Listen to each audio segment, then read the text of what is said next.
À voir le calme de cette petite commune du nord de la Haute-Vienne, on a du mal à imaginer le drame qui s'est joué ici en 2014.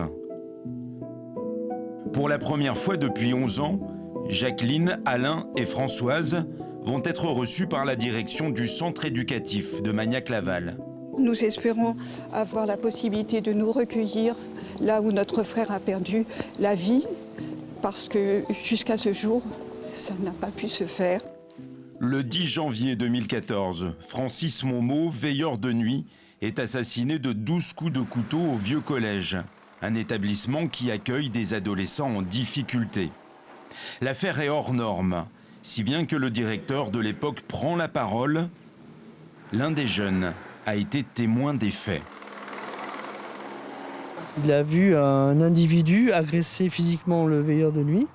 Il s'est replié vers le groupe pour, selon ses termes, protéger le jeune. Il a eu un mouvement de ce point de vue par rapport à ses propos, très positif. Inattendu. C'est le président de l'association qui gère le Vieux Collège qui reçoit les sœurs et le frère de la victime. Oui. Monsieur Monmeau. Jacqueline Monmeau. Je partage votre peine et votre souci de voir aboutir cette terrible affaire. Pour nous, ça a été un drame aussi. Alors, je sais bien que le drame n'a pas été aussi important que pour vous. Si possible, monsieur, nous aimerions avoir la possibilité de nous recueillir là où Francis a perdu la vie, parce qu'à ce jour, nous n'avons pas eu l'occasion de le faire. Nous allons être discrets, mais vraiment très discrets. Mais s'il vous plaît, acceptez. Seuls les gens habilités peuvent entrer. Je suis au regret. Même pour un cas exceptionnel comme celui-là. Céder à votre demande. Il s'agit bien d'une circonstance exceptionnelle qui ne va pas nuire à... Non, on sera très discret. Voilà, vous voyez, nous sommes des gens bien élevés. Les rapports entre la famille et le Vieux Collège ont toujours été tendus depuis le drame. Après une longue négociation, Jean Delin finit par accepter. À l'intérieur, c'est le directeur de l'établissement qui parle. Vous pouvez être assuré d'une chose, c'est qu'à chaque fois que la justice fera appel à la direction du Vieux Collège pour de nouvelles investigations, on mettra tout en œuvre pour que l'enquête progresse. Merci. En 2014, l'arme du crime n'a jamais pu être retrouvée. Cet élément aurait pu conduire directement les enquêteurs au tueur.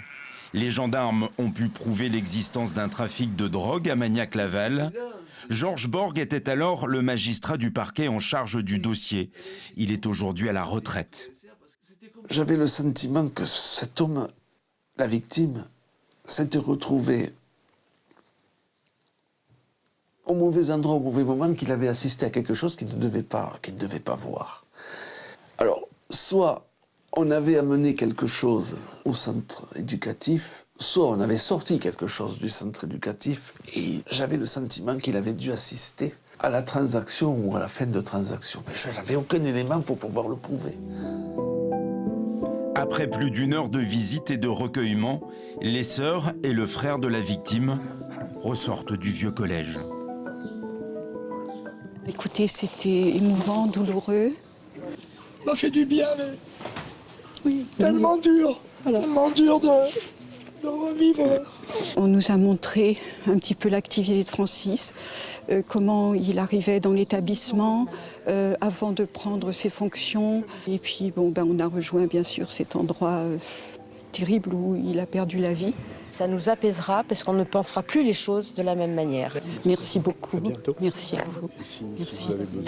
La direction a-t-elle une responsabilité dans ce qui est arrivé à son salarié? La question se pose aussi. C'est pas si simple que ça.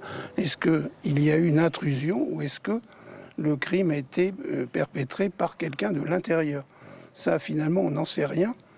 Et le jour où on aura des éclaircissements sur les circonstances précises, peut-être la question de la responsabilité sera posée. 10 janvier 2014, 22h40. Francis Monmeau vient de prendre son poste de veilleur de nuit. Il effectue une première ronde et discute brièvement avec deux adolescents résidents du Vieux Collège qui sont à leur fenêtre. À 23h08, Il appelle sa femme. Et malheureusement, lorsque il parle avec son épouse, il entend du bruit. Et donc, il lui dit « Je suis obligé de te quitter, je te rappellerai ultérieurement ». 23h25, Francis Momo est assassiné dans la cage d'escalier qui monte aux chambres. Un adolescent est témoin. Tout tenait sur sa parole. La description de l'auteur, c'est une non-description d'ailleurs. Parce que qu'est-ce qu'il a dit? Hormis qu'il a été porteur d'un t-shirt, ce qui pouvait être surprenant parce qu'on était au mois de janvier. Mais on n'avait aucun élément à exploiter. Ce qui est étrange, c'est qu'en fait, il voit un couteau avec une très longue lame et qui comporte 3 rivets. Donc c'est assez troublant parce que comment peut-il voir ce couteau et ses rivets et ne pas pouvoir distinguer ce monsieur correctement, enfin cet assassin, je dirais. Le jeune témoin du meurtre alerte ses camarades pour qu'ils s'enferment dans leur chambre. Ils se parlent pendant 9 minutes. Objectivement, ils auraient eu le temps nécessaire avant l'arrivée des enquêteurs pour établir une version commune. Mais on ne pouvait pas le prouver. Rien ne permettait de remettre en cause leurs paroles. Personne n'appelle les secours. Le témoin entre dans sa chambre et déclenche le système d'alarme à 23h34 en faisant brûler un papier sous un détecteur. L'alarme est dotée d'un système de temporisation de 5 minutes. Elle ne sonne pas immédiatement. Il communique avec une jeune fille donc de Magnac-Laval. Il lui envoie des SMS, elle lui répond. Ils font des échanges donc par SMS. Et à ce moment-là, curieusement, à aucun moment il lui signale que le veilleur de nuit a été agressé. C'est étrange parce que c'est la fille d'un gendarme et son père était probablement à la maison, elle aurait pu l'alerter. La sonnerie se déclenche à 23h39. Les 7 adolescents se rendent alors devant le vieux collège. Le principal témoin du drame n'appelle les gendarmes qu'à 23h56, soit 30 minutes après le meurtre. On avait repéré qu'il y avait des temps morts qui étaient inexpliqués. On ne sait pas ce qui s'est passé pendant ce laps de temps. Leur explication, c'était qu'ils avaient eu peur. Ils avaient allumé cette alarme dans l'espoir de faire fuir l'auteur. Malgré le danger, l'adolescent témoin retourne dans les locaux avec un camarade en passant par la scène de crime pour aller chercher un pull. Et curieusement, il n'a pas l'air d'être affecté plus que ça de ce qu'il a vu. Ce qui est étrange, c'est qu'il n'emprunte pas l'escalier ouest. Il repasse par l'escalier est où Francis gît sur la plateforme. Et je me demande, puisqu'il y a une mare de sang, je me demande comment il a pu passer sans s'ensanglanter. Les 7 jeunes sont interrogés, mais ils livrent tous la même version, si bien que Georges Borg lève la garde à vue. Vous pouvez interroger quelqu'un, si vous n'avez rien à lui mettre sous le nez pour le confondre, on tourne en rond. Donc il arrive un moment où il faut savoir arrêter la garde à vue pour se garder du temps nécessaire en cas de découverte d'indices plus probants. Lilian de Joz, directeur du Vieux Collège en 2014, aujourd'hui décédé, va alors avoir une attitude troublante. Il paie un billet de train à l'adolescent témoin principal du meurtre pour qu'il reparte dans sa famille. Quand on a levé la garde à vue, effectivement, j'ai demandé à ce que les mineurs ne soient pas autorisés à quitter le centre. J'ai su après coup qu'il y en avait un qui avait rejoint la région parisienne. J'avais aucun moyen de coercition pour les maintenir. Il s'était engagé, le directeur, à ce qu'aucun mineur ne quitte le centre. Manifestement, il n'a pas tenu compte de mes prescriptions. Désormais, l'avocat qui représente les frères et sœurs de Francis Momo n'est autre que maître Didier Seban, spécialiste bien connu des affaires non résolues. Souvent, les erreurs sont faites en début d'enquête. On est sur une scène de crime qui est, si j'ose dire, figée. On est sur un certain nombre de témoins ou de personnes qui pourraient être mises en cause. Il faut tout de suite tous les rassembler et sûrement pas les faire partir, les faire s'éloigner. Évidemment, là, il y a eu une faute, mais qui ne se rattrapera pas. L'enquête est aujourd'hui menée par la cellule Colquès du parquet de Nanterre sous la direction d'un ancien juge antiterroriste, Régis Pierre, depuis mai 2025. Voilà, c'est Marilène avec maman. Quelques heures après leur visite au vieux collège, Jacqueline, Françoise et Alain Momo font le point avec leurs autres frères et sœurs. On est quand même une grande famille, il faut dire, et on est quand même assez soudés. Alors après, il y a les âges. Ils envisagent d'engager la responsabilité du vieux collège.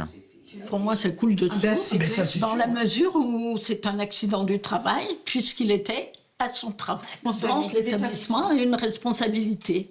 D'autant que son cahier, il avait déjà informé plusieurs fois qu'il n'y avait aucune sécurité dans l'établissement. Et que tout était ouvert et que n'importe qui pouvait rentrer. Qui l'a vu, le cahier? Comme de nuit.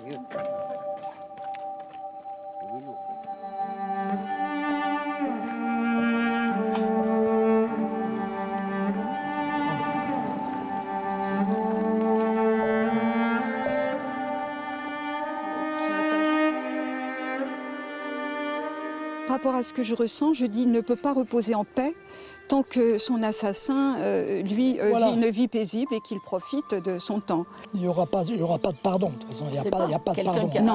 Non. Moi, je lui arracherai les yeux. Nous, on demande toujours que si quelqu'un connaît sait quelque chose, ou même un détail, ça paraît anodin et tout, ils viennent pour aider à faire avancer l'enquête ou la résoudre. Et je rajouterai donc à ça qu'il ne faut pas qu'ils oublient les gens, que ça pourrait être chez eux demain, ou que ça aurait pu leur arriver, et qu'ils seraient peut-être très contents que des témoins viennent pour faire avancer l'enquête. À Magnac-Laval, chacun espère aussi que le meurtrier sera enfin arrêté pour tourner la page. Pour cela, les enquêteurs de la cellule Colquès travaillent activement.